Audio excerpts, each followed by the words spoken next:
بسم اللہ الرحمن الرحیم۔ السلام علیکم۔ پوری دنیا میں انٹرنیشنل میڈیا پر صرف ایک ہی افسوسناک خبر چل رہی ہے۔ پاکستان میں چائنیز ٹیچر کی گاڑی پر خودکش حملے میں 4 افراد جاں بحق ہو گئے۔ چینی معلم غیر ملکی آئی پی سینٹر میں چینی زبان پڑھا کر واپس آ رہے تھے کہ کامرس ڈپارٹمنٹ کے قریب دھماکہ ہوا۔ بلوچ لبریشن آرمی نے انڈیا کے تعاون سے یہ دہشت گردی کا واقعہ کروایا۔ سوال یہ ہے کہ ٹیچرز کو ہی کیوں نشانہ بنایا گیا؟ ٹیچرز کو دہشت گردی کا نشانہ اس لیے بنایا گیا تاکہ پوری دنیا میں ایک سٹرونگ میسج آئے کہ پاکستان ایک محفوظ ملک نہیں ہے، وہاں نہ جائیں اور سرمایہ کاری نہ کریں۔ دوسرا، سی پیک کو کمزور کرنے کے لیے یہ دھماکہ کروایا گیا۔ پاکستان کو غیر محفوظ ملک قرار دینے کی پھونڈی کوشش کی گئی۔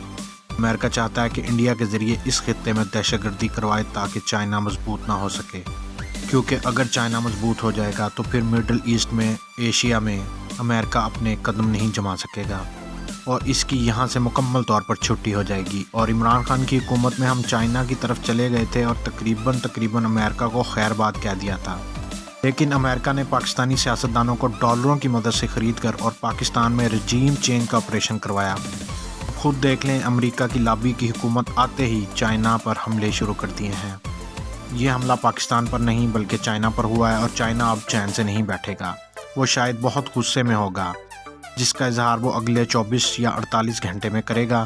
ابھی چائنا اس امپورٹڈ گورنمنٹ سے امید لگائے بیٹھا ہے کہ شاید اس حملے کا ذمہ دار امریکہ اور انڈیا کو ٹھہرا دیں، کیونکہ امریکہ فنڈنگ بھارت کو کرتا ہے اور پھر بھارت راہ کی مدد سے پاکستان میں دہشت گردی کرواتا ہے۔ لیکن یہ حکومت امریکہ کے کہنے پر آئی ہے اور امپورٹڈ حکومت کو امریکہ نے اسپانسر کیا ہے، تو یہ امریکی غلام ہے، کبھی بھی بھارت یا امریکہ کو اس دھماکے کا ذمہ دار قرار نہیں دیں گے، کیونکہ یہ امریکی غلام ہیں، بیکاری ہیں، تو پھر امریکہ کے خلاف کیوں بولیں گے؟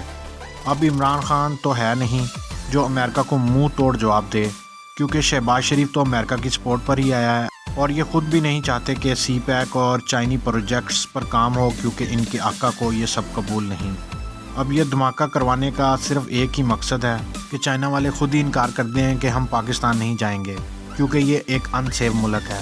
پوری دنیا میں سب سے زیادہ بولے جانے والی زبان چائنیز زبان ہے۔ چائنیز کے آفیشلز پوری دنیا میں چائنیز زبان پڑھاتے ہیں، چائنیز زبان سکھاتے ہیں، لیکن کبھی آپ نے سنا ہے کہ کسی دوسرے ملک میں چائنیز پر حملہ ہوا ہو؟ چائنا کو بھی پتہ ہے کہ پاکستان میں حکومت امریکہ کے کہنے پر تبدیل ہوئی ہے اور شہباز شریف امریکی لابی سے ہیں، اس لیے شہباز شریف کو اپنا پورا وفد لے کر، جس میں رانا ثناء اللہ، حنا ربانی کھر، مریم اورنگزیب اور احسن اقبال وغیرہ کو فوری طور پر چائنیز ایمبیسی پہنچے اور یہ تاثر دینے کی کوشش کی کہ ہم آپ کے ساتھ ہیں، ہم امریکہ کے ساتھ نہیں ہیں۔ اب یہ دھماکہ صرف چائنا نہیں بلکہ پاکستان کے لیے بھی ایک بڑا چیلنج ہے، کیونکہ شہباز شریف کی حکومت پر اب مزید پریشر بڑھے گا، کیونکہ پوری دنیا کو پتہ ہے کہ امریکہ کے کہنے پر پاکستان میں رجیم چینج کا آپریشن ہوا ہے اور امریکہ کے کہنے پر پاکستان میں حکومت تبدیل ہوئی ہے، اور اب ان کے آتے ہی دھماکے بھی شروع ہو گئے ہیں۔ ان کے لیے آگے سروائیو کرنا بہت مشکل ہوگا۔ اب پاکستان میں یہ بڑا سیاسی بحران بھی پیدا ہو گیا ہے، لہٰذا پاکستان کو اس صورتحال سے نکلنے کے لیے جلد سے جلد الیکشن کروانا پڑیں گے۔ اب دیکھتے ہیں کہ کیا امریکی غلام امپورٹڈ حکومت اس حملے کا ذمہ دار بھارت اور امریکہ کو ٹھہراتی ہے یا نہیں، لیکن ان سے یہ امید نہیں، کیونکہ یہ تو مودی کو اپنی شادیوں پر بلواتے ہیں، دشمن ملک سے ذاتی تعلقات بنائے ہوئے ہیں، اپنے کاروبار اور تعلقات کو چمکانے کے لیے یہ سب کرتے ہیں اور پھر لوٹ مار کر کے باہر نکل جاتے ہیں۔ اب اللہ ہی ہے جو اس ملک کی حفاظت کرنے، ورنہ اس امپورٹڈ لنڈے کی حکومت سے امید لگانا بیوقوفی ہوگی۔